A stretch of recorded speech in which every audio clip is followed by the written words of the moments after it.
Okay, I think it will not be more difficult than the previous maze in which we were in the first stage. It was very light. I hope that the second stage will become a little more difficult for us. I see a save point. Try to get through without falling down. Great, we got there. Well, now let's continue our journey through this labyrinth and see what challenges await us ahead. These Goral heads appear very unexpectedly. They really scare me. This game even looks a little like horror. I really like that this is such a heavy obby. I really love watching Bluey go through obby because she does it like a pro. Yes, I completely agree with you. It's like the YouTube Shorts videos of people going through Subway Surfers or something. These videos really relax me because Bluey really gets through everything on the first try. Yes, I try really hard. I practice a lot in passing games like this. There was a similar task in escaping from the big head. I remember that there should be one snag. Look, there she was. Well, maybe there will be deceptions yet to come. There may have been some, but we were able to overcome them. And now we are moving on to the next stage. Seriously? Is the third stage made into a platformer? Well, this looks very cool. It reminds me of the games I played as a child. It especially looks a lot like a Mario game. I was a huge fan of this game because it was a very hardcore game and there were no saves. It only had 3 lives and you had to go through the entire game with 3 chances to die. And it reminded me of the game Worm Gym, which I also loved very much as a child. There were such difficult tasks that if they were added to Roblox now, it would be the hardest game in the world. It seems to me that children who play Roblox do not know what truly hardcore games are. I think you're exaggerating a bit. I may not be able to beat a game like Mario the first time, but if you try to go play Tower of Hell, it will definitely take you a huge amount of time to complete this game because it is truly one of the hardest games in the world. Yes, it seems to me that they will never be able to pass the Tower of Hell in their lives. There are no saves there either. But in order to complete the tower, you will need at least a week because it is a huge tower with very difficult tests. And here's the end of this stage.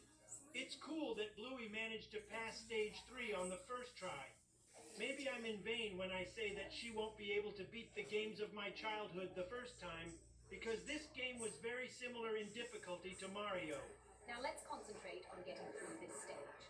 I think this stage will be a little more difficult than the previous ones because the main difficulty here is that there are a lot of moving platforms that we need to jump on. Wow, what's ahead? Rotating platforms on which the heads were burning.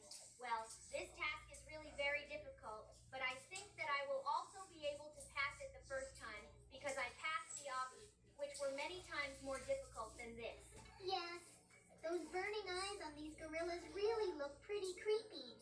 I'm very interested in why the creator of this map chose this particular animal as the one who is hunting us. After all, there are really a large number of more terrible animals in the world. Yes, I am also very interested in the answer to this question. It seems to me that if they added the heads of spiders that have a lot of eyes, it would be much scarier than the heads of gorillas. Because once as a child, I went to the zoo and saw a gorilla in a cage there.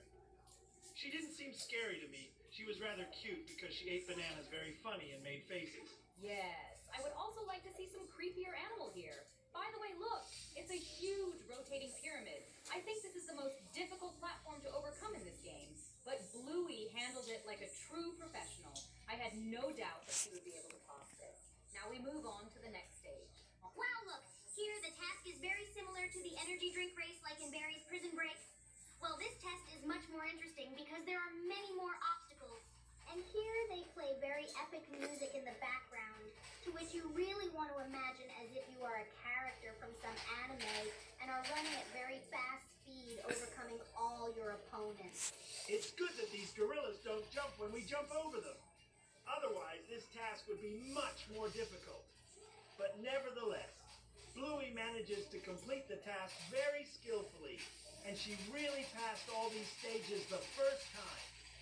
I'm really amazed at how she can beat this game. And now we move on to the final boss. Just look at this location. There's a huge gorilla head down there that a huge number of players players are fighting against. We also have a rocket launcher, and now we need to shoot at this gorilla. This boss fight effect. Hey, you seen this? Projectiles that you have to dodge. By the way, one hit on this gorilla causes it only 1 unit of damage. It's very good that besides us, there are other players here. Otherwise, we would have been fighting against this gorilla for an eternity.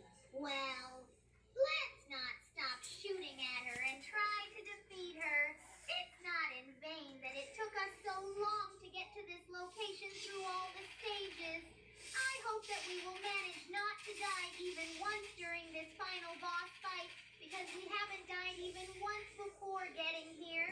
There are only a few hits left to kill her. Don't stop shooting, Bluey. Great. We killed this huge gorilla, and we completed this game completely. I really like this game because it has a huge number of challenges that we have not seen before. Now let's move on to the next game. Setting, and we will need to run.